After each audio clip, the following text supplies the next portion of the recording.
Hello বন্ধুরা, welcome to বাবাই মানুষ সংসার। তো আজকে থাম্বনেল দেখে হয়তো বুঝে গেছো যে আজকে কোথায় যাচ্ছি। তো মানে কাজের সাথে মিট করতে যাচ্ছি। আজকে যাচ্ছি হচ্ছে এক্স ইকুয়াল টু প্রেম, যে সৃজিত মুখার্জির নেক্সট মুভিটা আসছে তার প্রমোশনে। ও এরকম ড্রেস, আমি এরকম ড্রেস, কারণ এটাই, কারণ আমি যাচ্ছি, ও যাচ্ছে না। ও যা হচ্ছে না বলতে, ওই যে আমরা আগের ভিডিওতে বলেছি যে আমরা মজ অ্যাপে কাজ করি, তো মজের তরফ থেকে আমাকে পাঠানো হচ্ছে আমার সাথে আরও 2-4 জন ক্রিয়েটারকে। তো আমরা যাচ্ছি এক্স ইকুয়াল টু প্রেমের প্রমোশনে। তো সেখানে আসছে, দেখা করতে চলেছি এক্স ইকুয়াল টু প্রেমের স্টার কাস্ট যারা আছে তাদের সাথে। আমার মনটা খারাপ লাগছে, ও গেলে ভালো হতো, সব জায়গায় একসাথে যাই, কিন্তু শুরুটা আমরা একসাথে করলাম আজকে, কারণ শেষটাও একসাথেই করবো এসে। তো মাঝখানের টাইমটা আমি শুধু একা থাকবো। তো দেখতে থাকবো। এখন আমি বাড়ি থেকে বেরাবো, তো এখান থেকে চলে যাবো সোজা ভেঙ্কটেশ ফিল্মসের অফিসে। তো ওখানে আসবে সবাই, অর্জুন আসবে, আরও মধুরিমা, অনিন্দ সেনগুপ্ত, যারা স্টারকাস্ট আছে। তো তাদের সাথে অনেক গল্প আড্ডা হবে, ভিডিও হবে, সব কিছুই হবে। তুমি মিস করবে? ঠিক আছে, কোনো ব্যাপার না, মিস তো একটু করবোই, যে সারাক্ষণ কি করছে আমি নেই, আর মানে একটু দেখার মতো ব্যাপার রয়েছে, তোমরা বুঝতে পারছো। তো কোনো ব্যাপার না, নেক্সট টাইম অবশ্যই যেতে পারবো, কারণ একসাথে সবাইকে বলা সম্ভব না, এটা আমাকে বুঝতে হবে। তো ততক্ষণ তোমরা দেখতে থাকো আর সঙ্গে থাকো। তো চলে এসেছি আমরা এসডিএফ অফিসে। আমি তো সামনে রয়েছে অর্জুনদা, তো অর্জুনদার সাথে কিছু কথা বলে নেবো, তো দেখে নেওয়া যাক।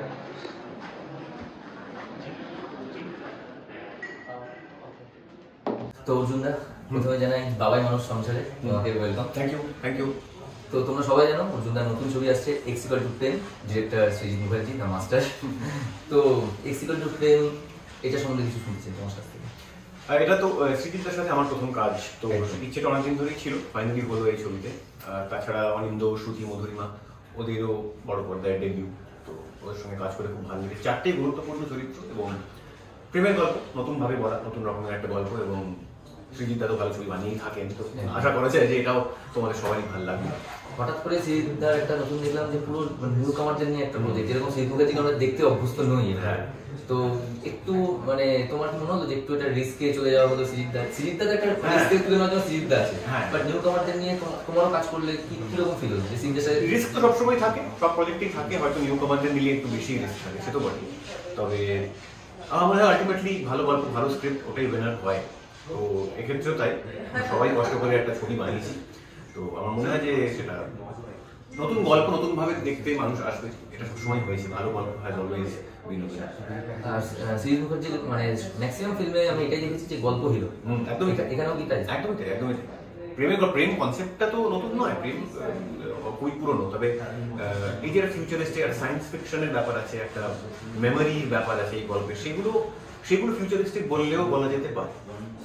আর এই সিনেমার গান নিয়ে স্পেশালি বলতে হয়, মানে এমন এমন কিছু কথা দেখতে পাচ্ছি, সিন্ড্রেলা, তারপরে বায়না বিলাস, সরি, আর ভালোবাসার মৌসুম তো অলরেডি হিট। হ্যাঁ, মানে এই গানগুলো, মানে তোমার সিনেমা এরকম গান আগে কোনো বন্ধ হয়নি, হয়তো একটু প্রপার কমার্শিয়াল টাইপের গান আছে, বাট এই গানগুলো কোথায় যেন বাংলার সেই পুরোনো একটা আমেজকে ফিরিয়ে তুলেছে। তোমার এই গান সম্পর্কে তোমার কিছু বলার আছে? গান, আমাদের মিউজিক কম্পোজার সপ্তক সানাই দাস, এই ছবিটা ওরও ডেবিউ, এবং ডেবিউতে এত ভালো একটা অ্যালবাম বানিয়ে ফেলেছে, সেটা তো মানে খুবই ভালো একটা কাজের পরিচয়, এবং আগামী দিনে অনেক ভালো ভালো কাজও করবে, এটা তো বোঝাই যাচ্ছে। তাছাড়া এখানে establish singers like Shreya Ghoshal, Arijit Singh, Shahana Bajpai, এনারা গান গেয়েছেন, সানাই নিজে গান গেয়েছে, সামন্তক গান গেয়েছে। গানের ওপরের পরে সামন্তক আর আমি একটা প্রজেক্টে কোলাবোরেট করলাম, এটাও একটা মজার ব্যাপার। তো খুবই মানে মিউজিক্যাল স্টারকাস্টটাও খুব হেভি, সেটা মানে সব পুরো নতুন দিয়ে, কিন্তু সিঙ্গাররা একদম জাত সিঙ্গার এবং লেজেন্ডারি এস্টাবলিশড সব নাম, এবং গানগুলো সানাইয়ের কম্পোজিশন, সানাইয়ের মিউজিক এবং ওনাদের গাওয়া সব মিলিয়ে, সানাইয়েরও গাওয়া গান রয়েছে। হ্যাঁ, তো সব মিলিয়ে অ্যালবামটা হিট করে গেছে, এটা ছবির জন্য খুবই ভালো। তো যাই হোক, তোমার ক্যারেক্টারের নাম অর্ণব দত্ত, একটু সিরিয়াস, একটু গম্ভীর টাইপের, খুবই ম্যাচিওর ইন্ডিভিজুয়াল। বাস্তবে না, অর্ণবের মতন নয়, খানিকটা মিল থাকলেও থাকতে পারে।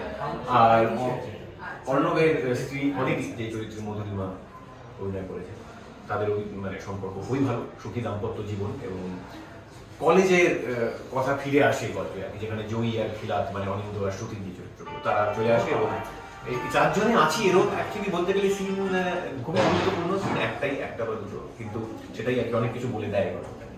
তোমার চরিত্র সম্বন্ধে কিছু বলা যাবে না? একদম চরিত্র সম্বন্ধে আপাতত এটুকুই বলা যাবে যে অবশ্যই প্রেম তো সবার মধ্যেই আছে, অর্ণবের মধ্যেও আছে, কিন্তু খুব রিজার্ভ, ম্যাচিওর, খুব জেন্টলম্যানলি একজন ভদ্রলোক বলতে আমরা জানি। তো আমি জানাই এক্সিকাল টু প্রেমের সমস্ত টিমকে অনেক অনেক অভিনন্দন আর শুভেচ্ছা। আশা করবো এক্সিকাল টু প্রেম অনেক দূর যাক আর অনেক অনেক সাকসেস পাক। আর সাথে অর্জুন দা তো রয়েছেই।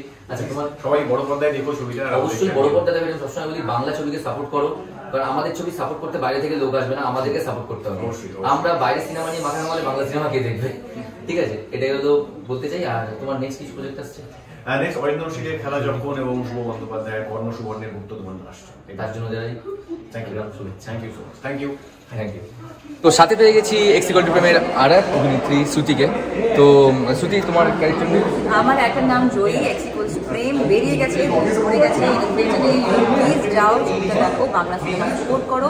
তোমার ছবিটা খারাপ লাগলো, ভালো লাগলো, যাই লাগলো, সেই মতামতটা ধারণ করার জন্য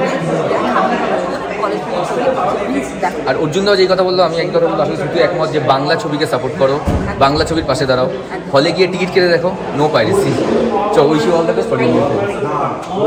তো আমি এখন সাথে পেয়ে গেছি অর্জুনদার পরে অনিন্দকে। তো বেসিক্যালি আজকে আমরা এসলাম SBF এর অফিসে। তো জানো সৃজিতদার আবার বললাম এক্সিকাল টু প্রেম বেরোচ্ছে, যাতে অনিন্দ খুবই গুরুত্বপূর্ণ ক্যারেক্টার করছে। তো আমার সাথে খুব বেশি কথা হয়নি, বাট একটা ছোটোখাটো ইন্টারাকশন হয়েছে। বাট আমার পার্সোনালি বলছি, আই ডোন্ট লাইক, আমার খুব ভালো লেগেছে, personality very good and promising লাগলো আমার খুব। তো অনিন্দ, তোমার ক্যারেক্টারের নাম কি? খিলাত ব্যানার্জি। খিলাত ব্যানার্জি, ইয়েস। ইনফ্যাক্ট খিলাত শব্দটার সম্বন্ধে আমি অবগত ছিলাম না। এই ছবিটা করতে গিয়ে আমিও শব্দটার কাছে মানে আমি শব্দটার সঙ্গে পরিচিত হই। আচ্ছা, তোমার প্রথম কাজ ছবি বড় পর্দায় প্রথম কাজ সিরিজ দেখা এক্সপিরিয়েন্সটা একটু সারিয়ার আনরিয়াল, মানে এটা সকলের মানে বাংলা ভাষার মধ্যে যারা এই মুহূর্তে অভিনয় করতে চাইছেন, আমার মনে হয় এর থেকে বেটার লঞ্চটা পাওয়া যাবে। শ্রীজিৎ মুখার্জির পরিচালনায় SBF প্রযোজনায় it is the best you can do. এটা বেস্ট প্ল্যাটফর্ম দিয়েছো। আর আমি তোমার মানে আমার বিষয় যদি সত্যি হয় অনেক বড় স্টার হাউস, তখন এই দিনটা মনে রেখো। Thank you. আর চলো, দেখা হবে হয়তো তাড়াতাড়ি দেখা হবে। আর তোমরা দেখতে থাকো বাবা মানুষ সংসার এক্সিকাল টু প্রেমের সাথে। আর একটা কথা বলবো, হলে গিয়ে অবশ্যই দেখো, ডাউনলোড করে এসব করে দেখো না। বাংলা সিনেমার পাশে দাঁড়াও, বারবার করে একটা কথা বলছি আমি, বাংলা সিনেমার পাশে দাঁড়াও। কারণ আমরা যদি না দাঁড়াই, কেউ দাঁড়াবে না, কোনো বাইরের ইন্ডাস্ট্রি আসবে না আমাদের সিনেমাকে সাপোর্ট করার জন্য। তো সবাইকে সাপোর্ট করো। আর তোমরা নেপোটিজম করো। তো নতুন নতুন কেউ এসছে, তাকেও নেই আমার গোটা গোষ্ঠীতে কোনো দিক থেকে, গডফাদার ছাড়া এসছে, তো সাপোর্ট করো। তাহলে তোমরা নেপোটিজম করে কাঁদবে না। তো এবার তোমাদের উপর ডিপেন্ড করবে, তোমরা নেপোটিজম সাপোর্ট করবে না রিয়েল ট্যালেন্ট সাপোর্ট করবে। সো চলো দেখতে থাকো, এখন ব্লগ শেষ হয়নি, দেখা হচ্ছে যেতে যেতে কথা হবে তোমাদের সাথে। Stay tune. তো SBF এর অফিস থেকে আমরা বেরিয়ে গেলাম। তো দেখলে এক্সিকাল টু প্রেমের যারা স্টার কাস্ট এসেছিল, একজন আসেনি, মধুরিমা বলে যে যিনি আছে, সে আসেনি এখনো। তো আমরা বেরিয়ে গেলাম। তো এবার এখান থেকে বাড়ি যাবো। দেখো এতজন এসেছিল, সবাই এসছে। এই যে সুবর্ণ রয়েছে, আর এই যে তোমার, তো সবাই রয়েছে এখানে। এখানে আরও অনেক নারীরা রয়েছে, সুন্দরী নারীরা। এই যে সুন্দরী রমণী, এ এখন ইনস্টা 1 মিলিয়ন অলরেডি হতে চলেছে। আরে আছে না, কাল হবে না। আমি এখনো বলি যে আমি অবশ্যই দিয়ে দেবো ইনস্টাতে মোয়ের লিঙ্ক। যতটা ওর মানে আছে কোয়ালিটি, সেই তুলনায় ফলোয়ার্স অনেক কম। তো সবাই ফলো করো ওকে, ইনস্টাগ্রামে লিঙ্ক দিয়ে দেবো। তো দেখতে থাকো। ঠিক তোমার জায়গা থেকে, তোমার পয়েন্ট অফ ভিউ থেকে যদি আমি এই লিঙ্কটাকে নিয়ে আসি, যে আমরা যাতে নিজেদেরকে পরিচ্ছন্ন রাখি, যাতে আমরা সবার সামনে নিজেদেরকে ভালো করে প্রেজেন্ট করতে পারি এবং আমাদের একটা ভাইবস তৈরি হবে, তাই না, যে একটা পজিটিভ এনার্জি থাকবে।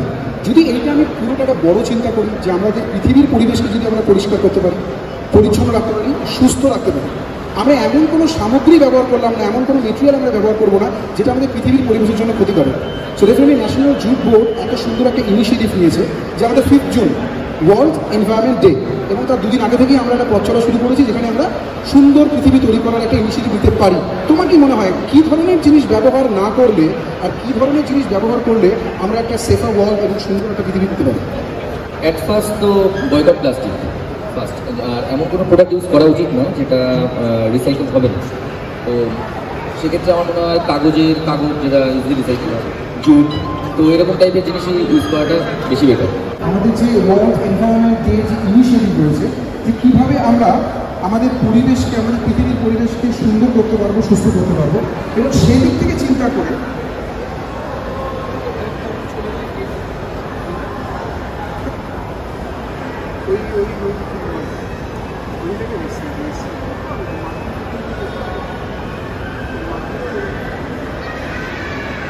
সেটাগুলি আমরা চাইছি যে আপনারা প্রত্যেকেই আসুন এবং এসে আমাদের মেসেজ বলে, অ্যাটলিস্ট আপনার মেসেজটা আমাদেরকে দিয়ে যান কীভাবে আমরা আমাদের পৃথিবী করি।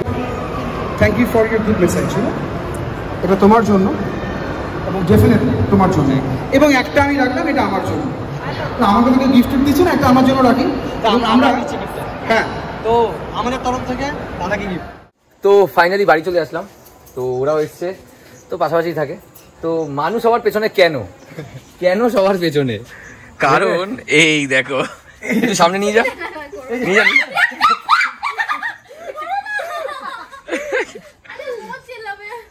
এবার শ্যাডো কেঁদেই দেবে প্রায় বলতে গেলে। তো যাই হোক, ভিডিওটা আজকে এখানে শেষ করলাম। মানুষ ছিল না, 10-এ কত, মানে কত নম্বর দেবে তোমরা সবাই একটা কমেন্ট করে কিন্তু অবশ্যই জানাবে 10-এ কত। আমি 10 আউট অফ 10। আউট অফ 10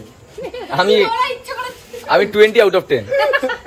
ঠিক আছে, তো চলো এখন আমরা বেরোবো। আচ্ছা, তো আজকে একদিন মানুষকে নিয়ে যেতে পারলাম না ওখানে। যাই হোক, খুব কষ্ট পেয়েছে গো, তার জন্য রাত্রি 9টায় বাড়ি। সব জায়গায় সম্ভব না, এটা আমি বুঝি। বেশি ভালোবাসি তো। আচ্ছা, যাই হোক, তো জানিও ভিডিওটা কেমন লাগলো। খুব ছোট একটা ভিডিও ছিল। আমি তো এখন অব্দি দেখিনি ভিডিওটা কেমন, তো তোমরা দেখে আমাকে জানিও। তো দেখা হচ্ছে খুব তাড়াতাড়ি নেক্সট ব্লগে। ততক্ষণ দেখতে থাকো। বাবাই মানুষ সংসার।